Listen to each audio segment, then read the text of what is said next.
The need to censor our words before letting it out in the guise of constructive criticism is important so as to avoid being embarrassed.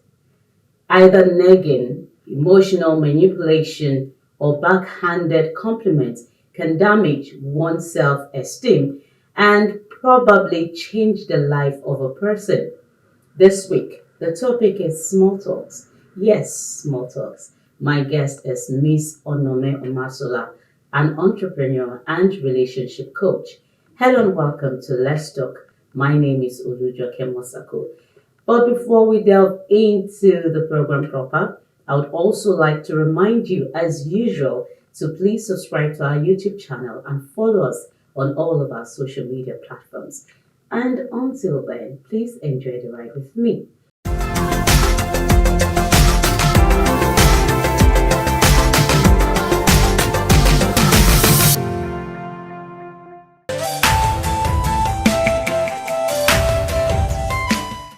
Thank you so much, Ms. Mosala, for coming on the show.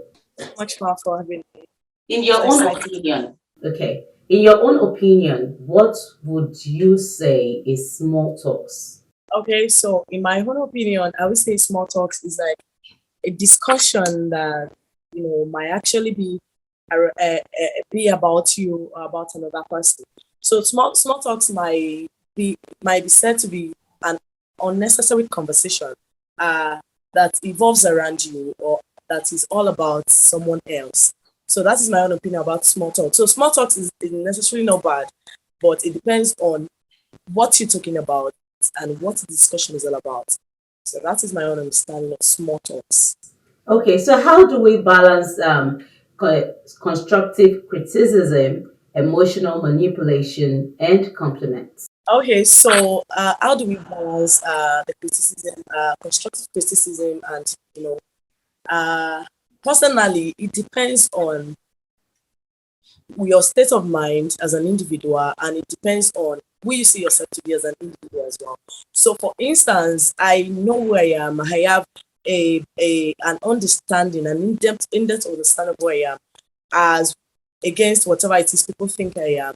So, if you tend to judge me based on seeing a part of me, and not really getting in-depthly to knowing my personality or who I am, then I might tend not to really accept what you say I am, or I might tend not to accept who you say I am. And that does not really or necessarily nullify what you said, but it is actually stemming out of the fact that I have a self understanding, a self awareness, and a strong self identity. And I will not allow you self sabotage me because of what you think about me, or because of what you think I do, or what I did not do. So that is my mind. That is how I think as an individual we can come to the place of balancing, constructive criticism. So it is normal that people will criticize you. It is normal that people will talk about you. It is normal that, people might tend to not agree with everything you do and the way you do them. But, first and foremost is for you to come to the place of understanding who you are. And number two, you want to be a strong self-identity. You know who you are by yourself, and you do not allow what everyone is saying, just get at you, because you are coming from the place of rich understanding of yourself. So when you understand who you are, you have a strong self-identity, it is easier for you not to, subject yourself to people's manipulation, to people's, constructive criticism about you. Do you understand? So my Yes. thought about it is you need to know your personality, you need to develop a strong self-identity. So I understand the fact that you might actually, it's normal for we humans to make mistakes. So it is normal. So we make mistakes, and it is normal that people might want to capitalize on your mistake. But you understanding that I'm human, and I can make mistake, and my mistake doesn't define me, is actually some component of you having a strong self-identity.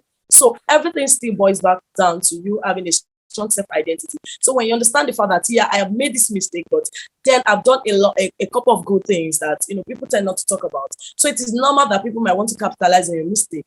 But you understanding the fact that I'm human, and I do not necessarily need to beat myself up too much over a little mistake I made, and that has actually resulted to people criticizing me. You might want to focus deep down on who you are and work on yourself to avoid such mistakes when they happen next, and you trying to get over whatever it is people might say, or people will say, or people is saying at the moment. So my thought is you coming to understand who you are. Number two, you coming to have a strong self identity, and number three, you understanding the fact that you are human and you want to create, you want to create what's it called now? You want to create rooms to contain your excesses as human. You are not perfect, so it's normal you make mistakes, and it's normal people talk about you. So as long as you're living, you are doing well, you're doing fine. People will talk about you. It is normal. So people will talk about you when you're doing fine. People talk about you when you're not doing fine. People talk about you when you're doing the right thing, and it is normal to talk about you when you're not doing the right thing. So irrespective of what people are saying, you want to have a self identity yourself. Know who you are, develop your self identity, and stop beating up yourself for any mistakes you've committed or you will still commit. Okay, so can all of these that you have mentioned be termed as careless talks, especially when a friend is sincerely trying to help out another friend? You know, how do we juggle that together? Because, basically, you trying to use yourself as an example to someone else.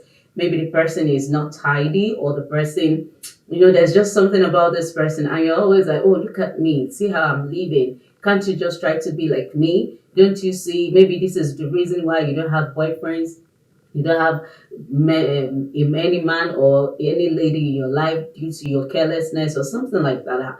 Would we say, can we term this to be careless talks too? Yeah, actually, absolutely, it's a careless talk, and I feel it is not necessary. So, if you love someone deeply and you want to correct them, probably about what you think they should be doing that they are not doing, the best way is not to really compare them to yourself, because you tend to believe you are better than them. But I can assure you that there are 100 ways, or there are 100 ways by which they are better than you as well. So, we all have our weaknesses, we all have our lapses, we all have our strengths. So if you call someone your strength, your friend, you really do not want to capitalize on their weaknesses. And if you really want to correct them, I will advise to go to them directly and tell it to them, like, babe, this is what you are doing, and I feel you can get better at it. And you don't necessarily need to rub your the good side of you as against their own weakness at their face, or rub it off on them and let them like, you can be like me. I mean, look at me. Why should I be like you? I mean, I'm where I am. So if you want to correct me to get better, just straight at me. Okay, babes, why don't you do this? When you do this, I feel you will become this kind of person. I feel when you do, for instance, now you want to correct me to be tidy, you want to correct me to be more, organized. You want to advise me to be more organized. You can just come in an angle like, okay, babe, I feel that when you are, when if you can be more, organized with the way you arrange your stuff, you can be more tidy. I think it will actually give you this mindset to actually prepare your mind towards your activities for the day. There's a way when your environment is clean, when your environment is neat, there's a way it actually makes you more productive. You are eager to work because everything is organized, and it gives you this kind of balanced mindset towards whatever it is you want to do. So that is the balanced way, and that is the more healthy way of correcting your friend, your so-called friend, than you telling her that, look at me, for instance, I'm more, I'm better at this than you. Why don't you learn from me? Why don't you do things the way I do them? I might choose not to do things the way you do them. And stuff like that can actually result to, be me getting angry instead of me seeing the perspective you're coming from. So the way we really talk to people matters a lot. So you can actually have healthy conversation with people that won't really result to careless talk. But the way you talk to people really matters. So it is the way you compose your words, your intention for saying those words, the way you relate them is actually what is going to determine if what you're saying is actually necessary and an honest conversation, or if what you are saying is not necessary and does not, is not necessary. Let me just put it that way. So what I'm trying to say is, while constructing your feedback or your honest feedback to your friend, or while trying to get your friend, your family members, while trying to make them get better at what they do, or you want to correct them, just come at the angle of you trying to see it, you trying to discuss it to them as things that is going to benefit them. Naturally, we human beings, we are selfish naturally now. I mean, naturally. So when you tell people that when you do this, you get better at this, there's a way they want to do it, because the end result is that they are getting better. But when you tell people that when you do this, why don't you look at me to do this? As a matter of fact, if I look at you and do it, what will that, to what end? So I'll be like you. I don't want to be like you. I want to be myself. This is who I am. So it's easier for people to actually not get what you're saying. It's easier for people to actually misunderstand you. It's easier for people to actually misjudge your intention if you really haven't learned how to communicate your intention the right way. So make people see your feedback, your comments from the end point of it benefiting, from the end point of it, being beneficial to them, than you telling them to do it so that it can be like someone else. So they want to see it from the angle of, if I do this, how will it benefit me? How will I get better? So you talk to them from that end point, and not from the standpoint of, if you do this, you will be like so so so so. If you do this, you should look at so so so so. I can tell you that I don't want to be someone else. I want to be me. So how can you help me to be the better version of me, and not, like someone else? So that is my thought about that.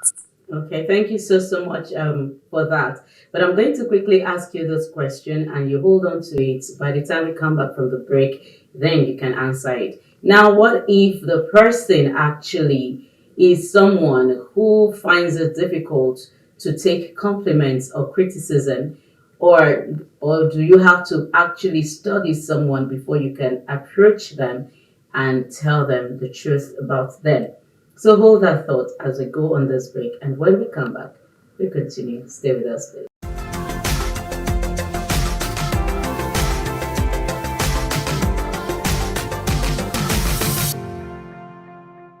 Hello everyone, my name is Janet Bablo, and I'm here to talk to you about a show called Let's Talk. Let's Talk is a show on DNT Work, DNTWOK on YouTube. I would like for you to, watch the show. I've been on the show. The show is educative, it's informative, it's amazing, and it's hosted by the one and only Olujoke Osako. So don't forget to hit the like button, make sure you share, and make sure you subscribe.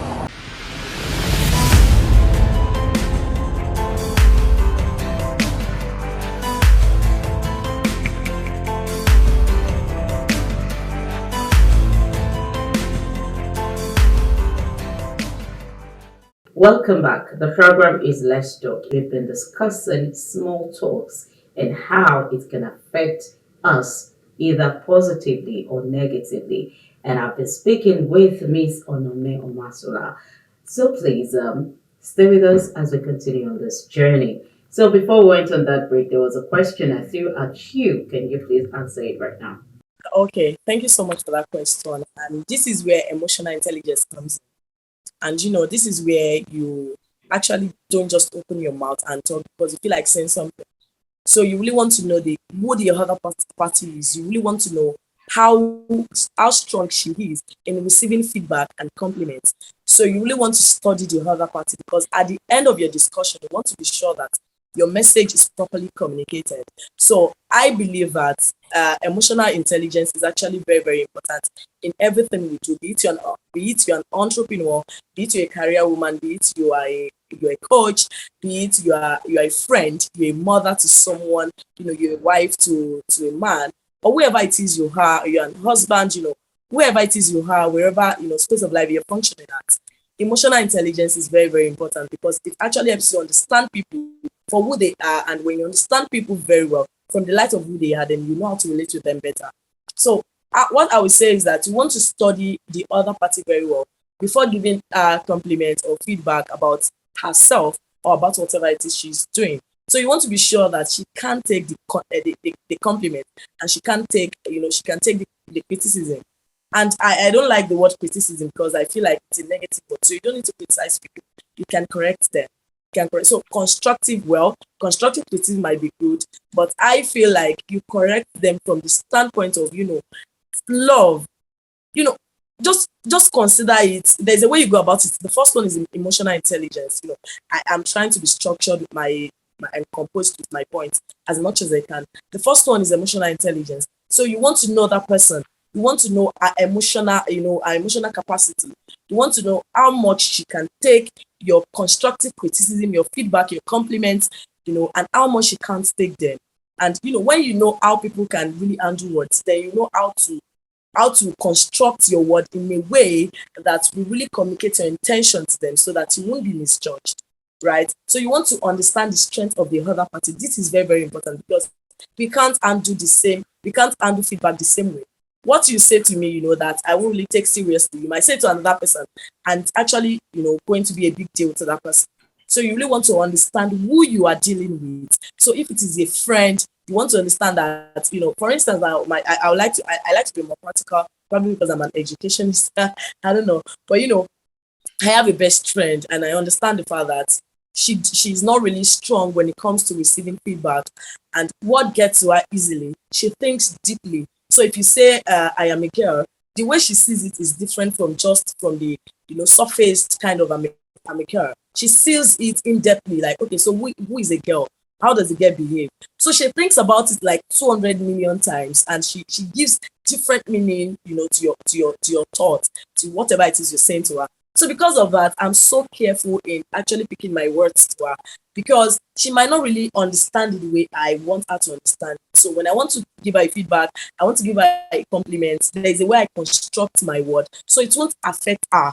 That is very, very important. So you want to know the person you're dealing with before giving the person compliment. So if you know that this person is not strong enough to actually accept this feedback, please don't give her. Pray for her if you can. If you can, talk to another person that you know that has a better way of putting words or constructing words, or if you can talk to an authority over her that you know that she can't, misunderstand their intention, you might want to go through that person. For instance, probably she has a mentor, she has the leader she respects so much, and you know that this person is actually quite more mature than you, and she has the wisdom to, help you construct that word in a better way. That is not, to me, not a careless talk. That is like you trying to help that person, not because you want to judge her, but because you want to help her. So your intention too matters. Sometimes you're talking to people because you want to judge them, not necessarily because you want to help them. So you want to know why you are saying that conversation, why you are giving the feedback. If your intention for saying that, for giving that feedback is not right, just hold it.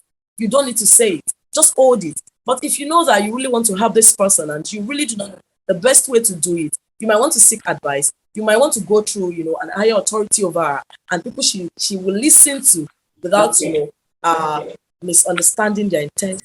Thank you so much for that.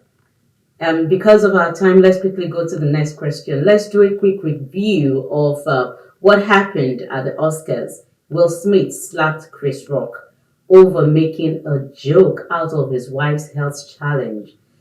What's your view on this? Well, what my view is on this is that you should understand the fact that there's a boundary to everything. So it's not everything we joke about. And I think it's still kind of linked up with whatever with this topic we're talking about, careless talk. So we understand the fact that you might want to joke about it, you might want to talk about it, but the man is here, and this is someone that really respects his wife, and he felt like this is not what you should say. So there is no point in making a joke out of that might actually be a big deal to them in their family. It might actually be a pain point to them. It might actually be what they've been dealing with in their secret place.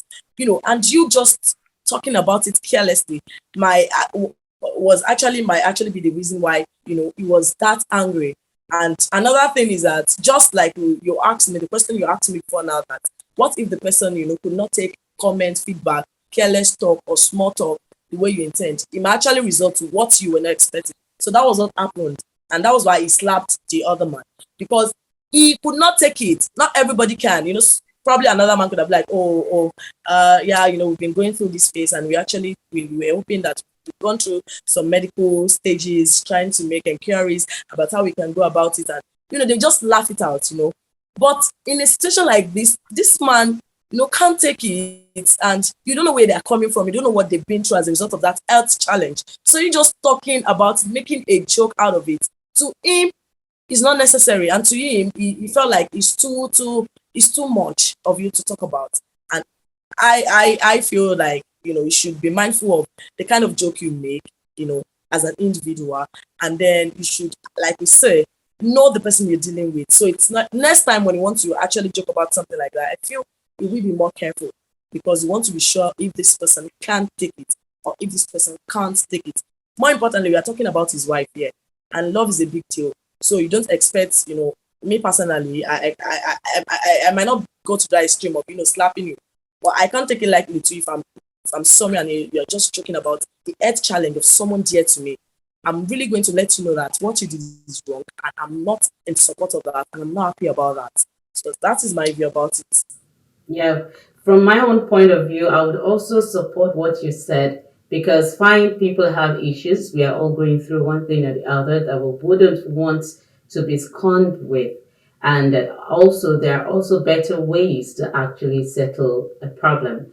And that's not one of it. It could be done after the program or one way or the other. There are people of, they are friends basically. They all work together. So they would have been able to settle it so well. But thank God, I believe it's going to be sorted out soon by the grace of God. So moving on, while you were talking, you were given now the kind of feedback Chris Rock got from Will Smith is one of the problems that could be faced with small talks.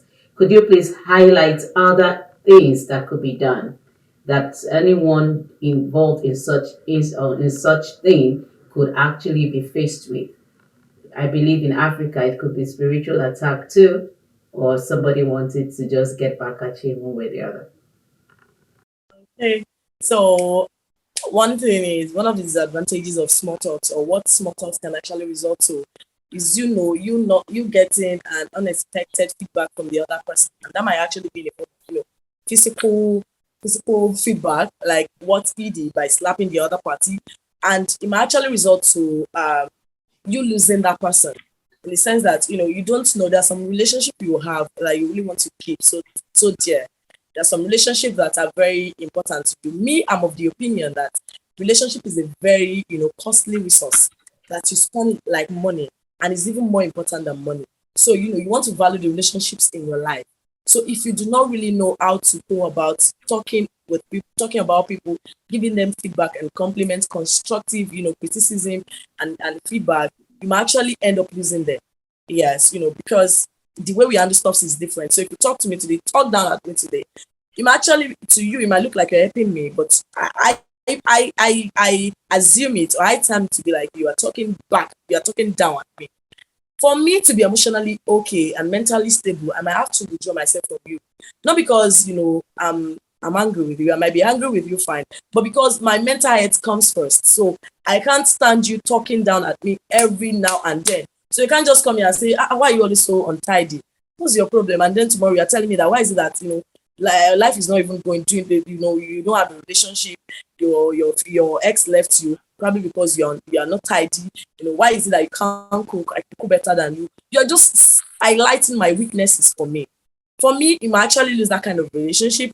And the third thing I feel might actually happen as a result of small talks is that your perception, the perception of you might actually be altered, in the sense that the way they see you might be different. You might actually have a right opinion, and you might actually be a good person, but people will start seeing you as someone that backbites, someone that is not honest, someone that a lot of misconceptions about you.